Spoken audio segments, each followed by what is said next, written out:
Hello, I wanted this to be a cozy video, so I waited until it was dark out to film, but I think I've just given myself lighting issues, so we're gonna persevere. First of all, it feels very strange to make a video and obviously not mention the horrific things that have been happening in the news this week, obviously referring to the murder of George Floyd and countless others at the hands of police in America, but it is not solely an American problem. And I just wanted to say quickly before we get into this video, to my friends in Britain, I've grown up in Britain. I studied history at A-level. I studied the US Civil Rights Movement. We looked at Martin Luther King, Malcolm X, we looked at Rosa Parks, we looked at the KKK, we looked at the Black Panther movement, and we never looked at our own country. We never studied the systemic racism that is prevalent here in Britain, and it's really shameful. And in the most recent years, with the Windrush scandal, with the Grenfell Tower incident, with the whole Brexit campaign, which is founded on racism and bigotry and intolerance and anti-immigrant sentiment, which was disgusting. And I've spoken about all of that in the past, but it's not enough. There is still such a gap in my knowledge, and I'm doing all that I can to rectify that. And I know that it's not read a couple books and then move on with my life. It's something that I need to be so much more conscious of.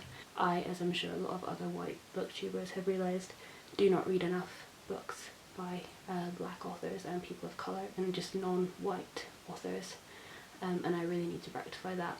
And the only kind of highlight in realising this is that I can never unrealise it. I can never not walk past my bookshelves and feel guilty that it's predominantly white, and so I'm going to take that guilt and I want to do something more productive with it. And I really hope that other people that have the privilege to learn about racism and to learn about inequality instead of actively experiencing it takes that privilege and they try and become anti-racist instead of just non-racist.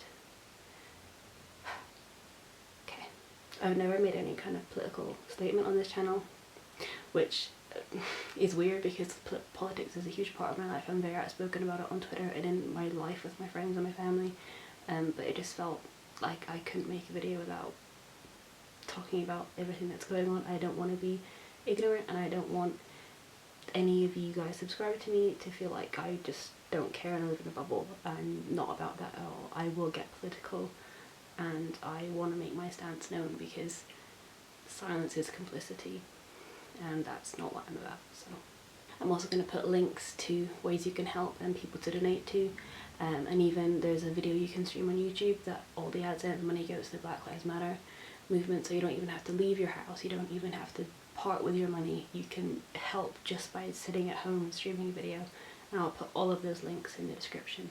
Okay, so you can't tell because my intro was done literally like 2 hours ago. I've been filming this for so long. So what this video was gonna be was the try a chapter video. I've seen a lot of booktubers do it, but I for the longest time misunderstood what it was.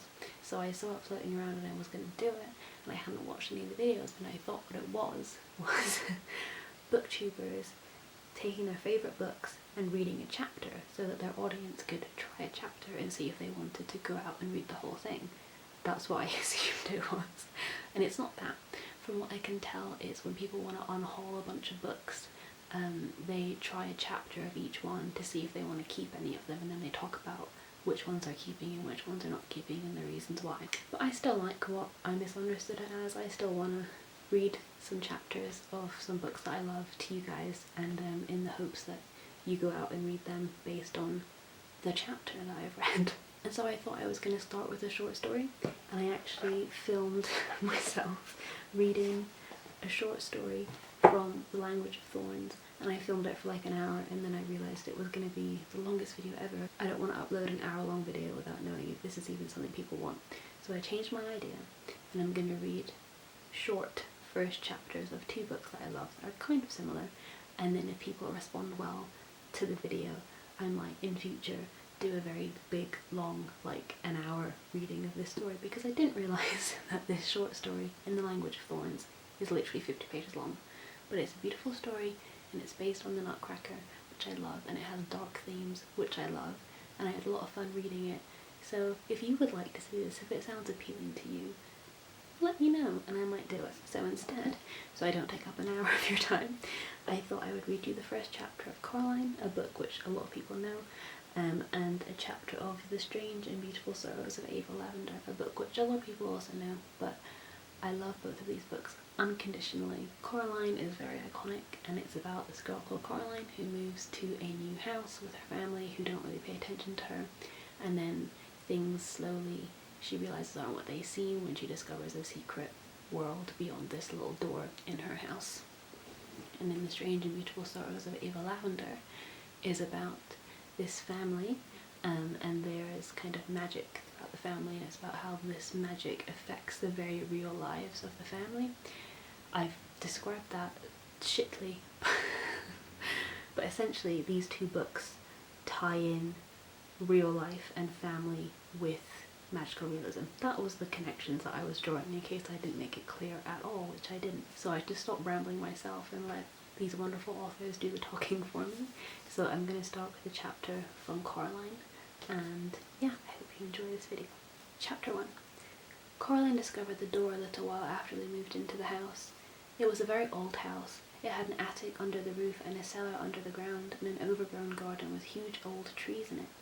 Coraline's family didn't own all of the house, it was too big for that. Instead, they owned part of it. There were other people who lived in the old house. Miss Spink and Miss Forcible lived in the flat below Coraline's, on the ground floor. They were both old and round, and they lived in their flat with a number of aging Highland terriers who had once names like Hamish and Andrew and Jock. Once upon a time, Miss Spink and Miss Forcible had been actresses, as Miss Spink told Coraline the first time she met her. "You see, Caroline," Miss Spink said, getting Coraline's name wrong, "both myself and Miss Forcible were famous actresses in our time. We trod the boards, lovey. Oh, don't let Hamish eat the fruit cake, or he'll be up all night with his tummy." "It's Coraline, not Caroline.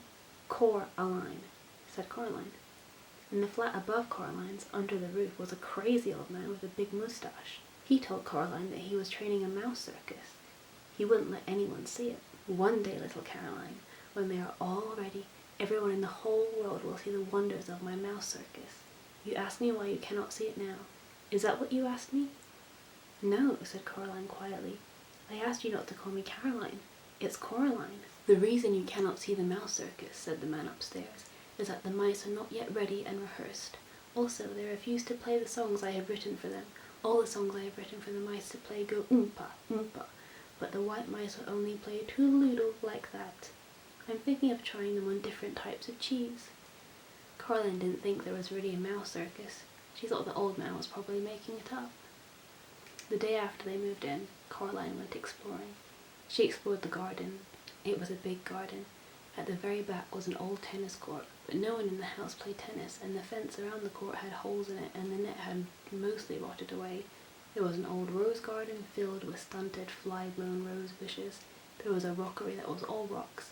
There was a fairy ring made of squidgy brown toadstools which smelled dreadful if you accidentally trod on them. There was also a well. On the first day Coraline's family moved in, Miss Spink and Miss Forcible made a point of telling Coraline how dangerous the well was, and they warned her to be sure she kept away from it. So Coraline set off to explore for it, so that she knew where it was, to keep away from it properly. She found it on the third day, in an overgrown meadow beside the tennis court, behind a clump of trees, a low brick circle almost hidden in the high grass.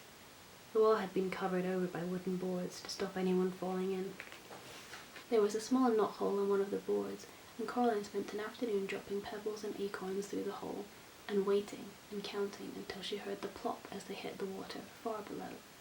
Coraline also explored for animals. She found a hedgehog and a snakeskin, but no snake, and a rock that had looked just like a frog, and a toad that looked just like a rock. There was also a haughty black cat who would sit on walls and tree stumps and watch her, but would slip away if ever she went over to try and play with it. That was how she spent her first 2 weeks at the house, exploring the garden and the grounds.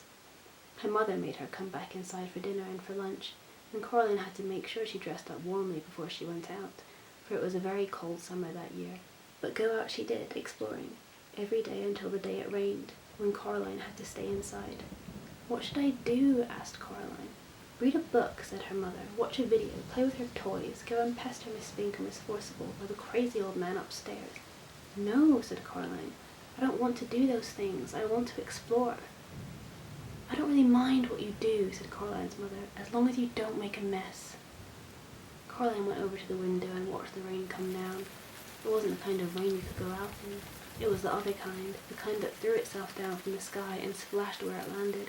It was rain that meant business, and currently its business was turning the garden into a muddy, wet soup. Caroline had watched all the videos. She was bored with her toys, and she'd read all her books. She turned on the television. She went from channel to channel to channel. There was nothing on but men in suits talking about the stock market and sports programs. Eventually, she found something to watch. It was the last half of a natural history program about something called protective coloration.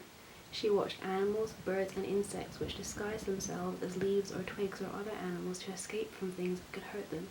She enjoyed it, but it ended too soon and was followed by a program about a cake factory. It was time to talk to her father. Caroline's father was home. Both of her parents worked, doing things on computers, which meant that they were home a lot of the time. Each of them had their own study. "Hello, Caroline," he said when she came in without turning around. Said Caroline. "It's raining." "Yup," said her father. "It's bucketing down." "No," said Caroline. "It's just raining. Can I go outside?" "What does your mother say?" "She says, 'You're not going out in weather like that, Caroline Jones.'" "Then, no." "But I want to carry on exploring." "Then explore the flat," suggested her father. "Look, there's a piece of paper and a pen. Count all the doors and windows. List everything blue. Mount an expedition to discover the hot water tank. And leave me alone to work. Can I go into the drawing room?" The drawing room was where the Joneses kept the expensive and uncomfortable furniture. Caroline's grandmother had left them when she died. Caroline wasn't allowed in there. Nobody went in there. It was only for best. "If you don't make a mess, and if you don't touch anything." Caroline considered this carefully. Then she took the paper and pen and went off to explore the inside of the flat. She discovered the hot water tank. It was in a cupboard in the kitchen. She counted everything blue, 153. She counted the windows, 21. She counted the doors, 14.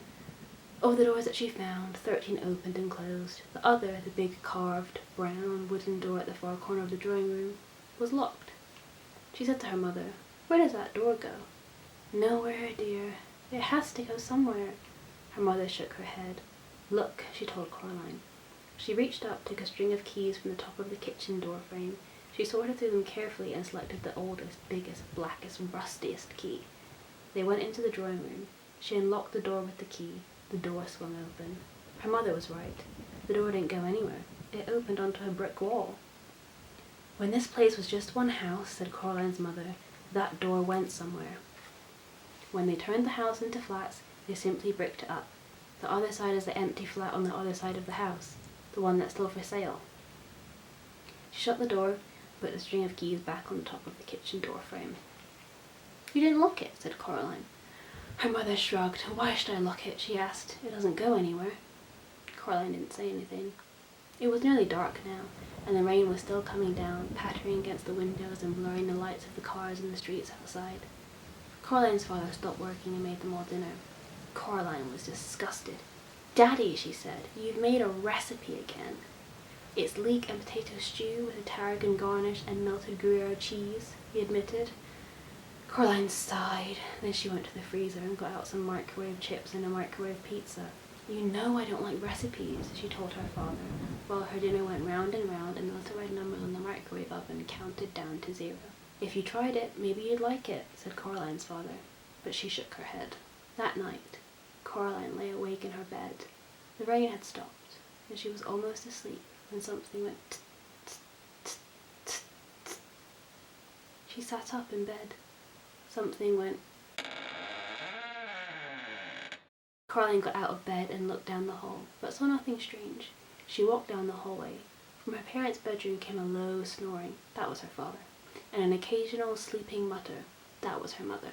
Caroline wondered if she dreamed it, whatever it was. Something moved. It was little more than a shadow, and it scuttled down the darkened hall fast, like a little patch of night. She hoped it wasn't a spider. Spiders made Caroline intensely uncomfortable. Same. The black shape went into the drawing room, and Caroline followed it, a little nervously. The room was dark.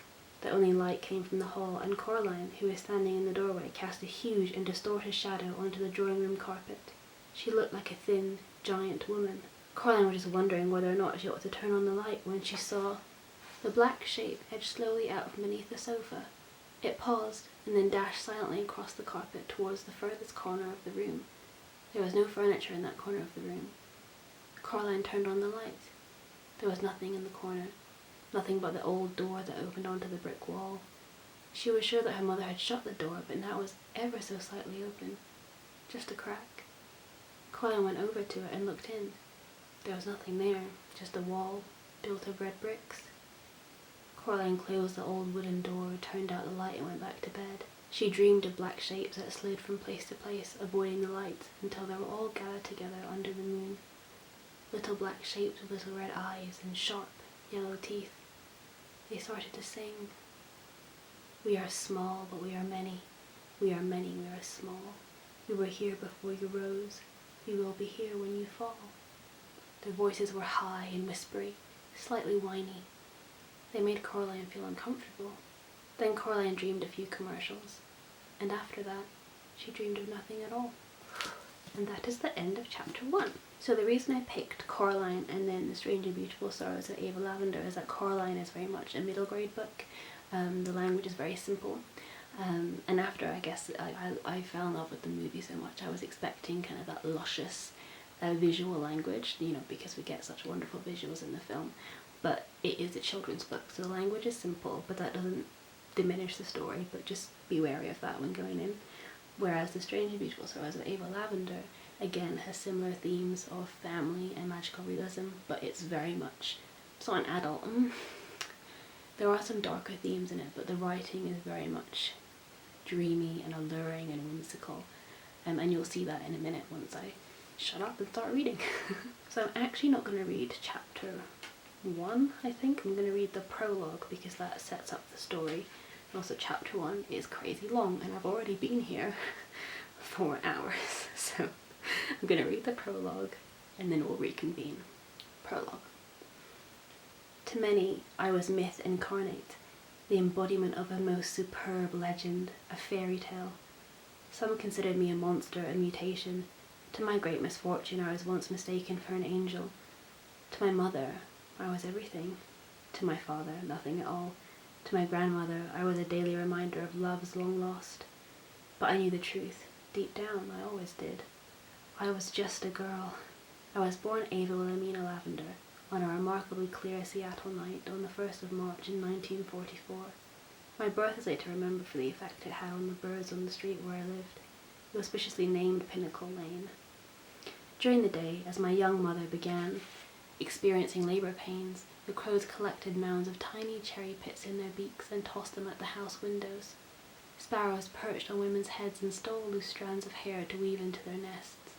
At night, nocturnal birds gathered on the lawns to eat noisily, the screams of their prey sounding much like my own mother in hard labour. Just before slipping into a deep twilight sleep, relief granted by a nurse in a cold syringe, my mother opened her eyes and saw giant feathers fall from the ceiling. Their silky edges brushed her face. As soon as I was born, the nurses whisked me away from the delivery room to explore a matter that was later described in an anonymous medical report only as a slight physical abnormality. It wasn't long before the devout gathered in the light from the hospital windows, carrying candles and singing hymns in praise and fear, all because when I was born, I opened my eyes and unfolded a pair of speckled wings that wrapped around me like a feathery cocoon. Or so the story goes. Where the wings came from, no doctor could ever determine. My twin, for there was a twin, Henry, had surely been born without them. Until then, no human being on record had ever been born with animal parts, avian or otherwise. For many in the medical field, the case of Ava Lavender produced the first time science had failed them, when the religious masses gathered below my mother's hospital room window, with their fevered prayers and flickering candles, for once the doctors considered the devout with jealousy rather than with pity or disdain. "Imagine," said one young intern to another, "believing this child is divine." It was amusing he uttered only once. Then he wiped his tired eyes and went back to his medical books before returning to my mother and claiming what every other specialist had already concluded. There was nothing they could do. Not medically, at least. "I've never seen anything like it," he said, shaking his head to show my family that he sympathized. It was a practice he would master in time. My entire muscular, skeletal and circulatory systems were irrevocably dependent on my wings. The option of removing them was quickly deemed out of the question. I would lose too much blood. I could end up paralysed. Or dead. It seemed there was no separating the girl from the wings. One could not survive without the other. Later the young intern wished himself audacious enough to interview the family. But what would one ask? Is there a history of winged beings populating the family tree? In the end, the intern instead made his rounds to other patients with ailments that did not evoke such complex questions. But let's pause and imagine if he had. What might have happened if he had turned to the sullen young mother with unnaturally red lips, or to the stern but beautiful grandmother with the strange accent, and asked them the two questions that would haunt my every winged step? Where did I come from? And even more important, what would the world do with such a girl? Perhaps my mother or my grandmother would have had an answer, and perhaps then my life would have turned out much differently. For the sake of the intern, it was probably best that he convinced himself there was nothing he could do and left it at that. For what could he have done? Foreseeing the future, I would later learn, means nothing if there was nothing to be done to prevent it. Which just proves that my story is much more complicated than just the story of my birth, or even the story of my life. In fact, my story, like everyone else's, begins with the past and a family tree. The following is a story of my young life as I lived it. What started out as a simple personal research project as a young woman, a weekend in 1974 spent at the Seattle Central Library compiling information about my birth, led me down a road that took me from one coast to the other. I have travelled through continents, languages, and time, trying to understand all that I am and all that has made me such. I will be the first to admit that certain facts may have been omitted, long forgotten over time by myself and my other involved parties. My research has been scattered, dropped, neglected, then picked up, shuffled, and reorganized time and again. It cannot be considered a holistic document, nor is it unbiased. The following is a story of my young life as I remember it. It is the truth as I know it, of the stories and the myths that surrounded my family and my life, some of them thoughtfully scattered by you perhaps. Let it be said that, in the end, I found all of them to be strangely, even beautifully true. A. Lavender, March 2014. And there ends the prologue. Oh my god. Thank God that is over. Don't get me wrong, I love reading, I love books, but it is like 3 AM. I have been sat in the same spot for like 3 hours. My butt is sore, my voice is cracky, so I really hope this video was worth it. I really hope you enjoyed it. And again, if you enjoyed this video, please do let me know if you would like to see the epic that will be me reading this Nutcracker story. Yeah, I would enjoy doing that, but only if there was... I've been trying to do this outro for, again, like 10 minutes. My brain is just failing me. I've been here for too long. I've read so many words. I've seen too much. How do I do this again? I guess. Let me know if you like this video. Okay, what points do I need to hit? Okay, let me know if you like this video. Let me know what you think of the books I read from. And let me know if you would like me to read the Nutcracker story in another one of these videos. Not tonight, in another one of these videos. Sometime soon. I think that's everything. That's a lot of things to let me know in the comments, but whatever, it's fine. I hope you enjoyed it, and I'll see you very soon. Goodbye. Oh my god, what a mess.